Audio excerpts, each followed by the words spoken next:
Tonight, he's working on a little something new, and so you get a little extra treat tonight, which I think is fun.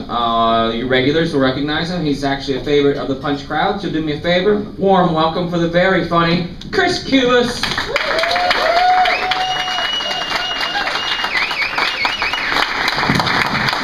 What's up, Cat?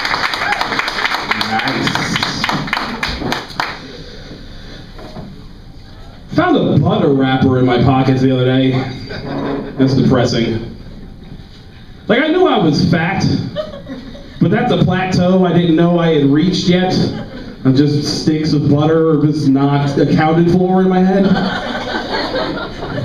And what's messed up is I figured out how the wrapper ended up in my pocket, and it's worse than just that, than just fatness. My dog got in my garbage, so there was trash all over my house. Which means that I was walking around my apartment, picking up garbage, and I was just like, ooh, butter, keeper. Put that in my pocket. Save that for later. What? It was empty. I don't even think I'm just gonna rub it on my neck like a perfume sample. It's disgusting. Fat. I know I'm fat, and I just sit around and get fatter, and like the holidays just happen, so I got fatter again. You guys, all right, the holidays happen. I had a war on Christmas moment this year, which I thought we were done with. And all right, anyone who brings up the war on Christmas, obviously a bit of a jackass. But if you come at it from the other side, you're still a dick. Like I was at the shoe store buying shoes a couple weeks before Christmas, and I went to the lady behind the counter as I was leaving. I was like, "Merry Christmas." And she was like, "Don't you mean Happy Holidays?" I was like, "Bitch, I didn't mean Merry Christmas. I was just saying the thing we've agreed to say in December." And Letitia at the shoe department, I know this isn't Hanukkah for you, so why are you even... I know you're thinking Kwanzaa, but that's not a real thing. It's not. Black people made that up in the 70s to get an extra day off of work. That's all that is. It's not a real... Anybody celebrate Kwanzaa? Right. Exactly. Race is, I don't know. It's weird. We live in supposedly post-race Obama America, but race is still weird, and it's not like it's Obama's fault on some level, which I think I would say. Well, I'll give you an example. I know there's no black people here but me, but let's just pretend there were. So I can, oh, there's somebody in the back? It's dark, I'm sorry. Lights. Black people, can we have a moratorium on those ignorant-ass hip-hop themed Obama t-shirts? Have you seen these things? Look, I get it, you're excited. It's the first black president, you should be excited. Can we not Photoshop Tupac's bandana on his head? Write Hustler and Chief underneath it in rhinestones? Like, this isn't Scarface.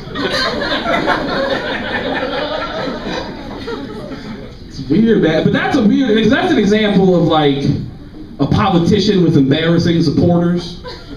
And I feel like you could have either of the two, but you can't have both. Like the Tea Party's got both. Like the candidates are embarrassing, and then the people who vote for them are also like, here's what I mean. Christine O'Donnell, remember her? Here's an example of an embarrassing person that you're supposed to support. She said this, and I quote, it's a big Tea Party woman from up east. Yeah, up east? That's not where east is. Up north, and then right. Here's what she said. She said, and I quote, "American science companies," which, by the way, in case you're wondering, no, that's not a thing. There's no such thing as a science company. What do you do for a living? Social studies? That's just a thing you took in school. That's not a real business model. She said, and I quote, "American science companies have created mice with fully functioning human brains." She said that to a camera that she knew was on. She knew it was on. They told her. How are you supposed to stand up? How are you supposed to support something that embarrassing? She thinks Pinky and the Brain is a documentary and I'm supposed to write her name down? She's gonna fix the economy? No. Somebody's got to. I'm broke. Anybody else broke? Yeah. You know you're broke when all the food in your house, the instructions say just add water. It's a bad sign. We know you don't have any eggs. Just turn on the faucet and stop crying. But broke is like the new demographic. I mean, market stuff to broke people now. Like those cash for gold ads, those aren't for the rich, which doesn't make any sense because if anybody's got excess gold laying around, it's not gonna be me. They want you to buy stuff you don't need when you're broke all the time, like life insurance. I swear to God, I went to the bank, they tried to sell me a life insurance policy. This was their big pitch. They were like, well, what if you die? And all your bills aren't paid? Then I win. What are you talking about? I'm Chris Cubas. Thank you guys.